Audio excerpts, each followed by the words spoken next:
This is oleander. She is a beautiful, beautiful native North African and Mediterranean plant, and she is featured heavily in Greek mythology and was actually a sacred flower to the ancient Egyptians. Now this one in particular is a beautiful double light pink cultivar. You're probably not going to find that out in the wild, but this one is gorgeous, and I found her growing in downtown Charleston, South Carolina. Now, the story of how oleander got her name was that it's Nerium oleander. Nerium is the genus. Neros from Greek meaning near the water, because they like to grow near the water. And the species name oleander is from a Greek tragedy in which Lady Love herself falls in love with a young man by the name of Leander. And every night, Leander would swim out to Lady Love's island out in this river, and he would bestow upon her beautiful pink flowers. He did this every night so they could be together. Well, one night he didn't make it to the island, and in the morning she went to go find him, and she wailed endlessly looking for him, crying, "Oh, Leander, oh, Leander." And all she found were the pink flowers floating at the river's edge, but never her lost love. And so she spent the rest of her days mourning him, crying, "Oh, Leander."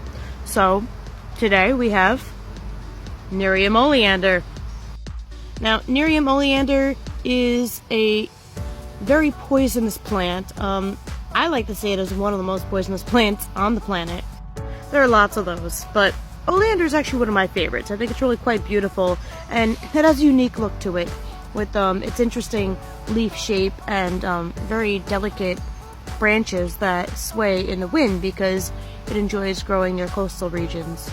Now, I was on a carriage ride in Charleston yesterday, and our tour guide, or driver, he happened to be a plant nerd like me, and I was sitting right up front with him, so we surprised each other a little bit. That was cool. And I found out he was a plant nerd, and I was like, "Oh, look, oleander." He's like, "Oh, another flower nerd." So I'm like, yes, I am. And he goes, "Yeah, actually, oleander's quite poisonous, and during the Victorian era, when some of these houses here were being built, there was a lot of cases of poisoning with oleander."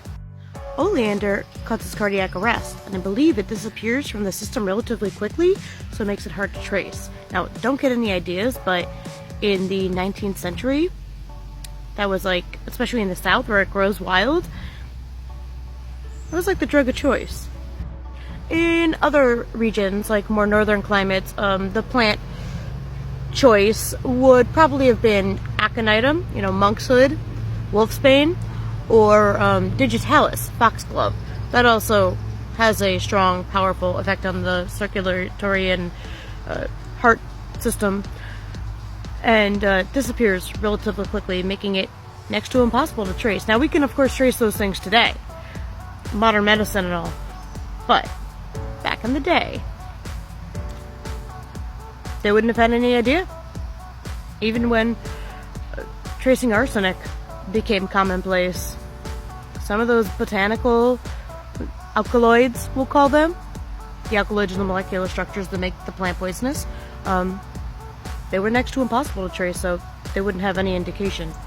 So don't get any ideas from the southern ladies of the 19th century, and probably late 18th century as well. A lot of those buildings in Charleston date back to even the 1600s, but it was in the 17 and 1800s that this commonplace oleander poisoning would have taken place.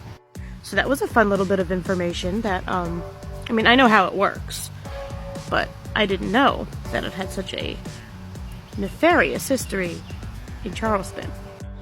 Now, I took a little sprig of a cutting from this plant, and I do enjoy my propagation, so I'm hoping to make my own little beautiful double apricot blush looking oleander plant. I have two, but they're just like a regular pink, which they're beautiful, but being a plant nut, crazy plant lady, I can't help myself. They also had a beautiful double apricot one, which was almost peach.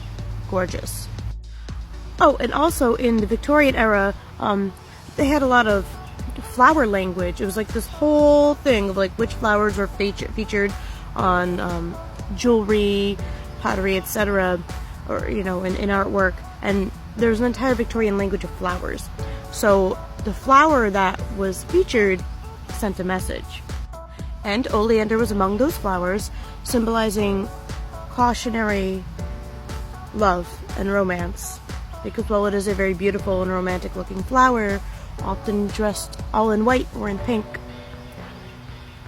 she's deadly.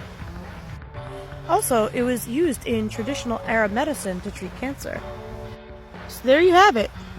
Nerium oleander, a favorite amongst the Druids' deadly darlings.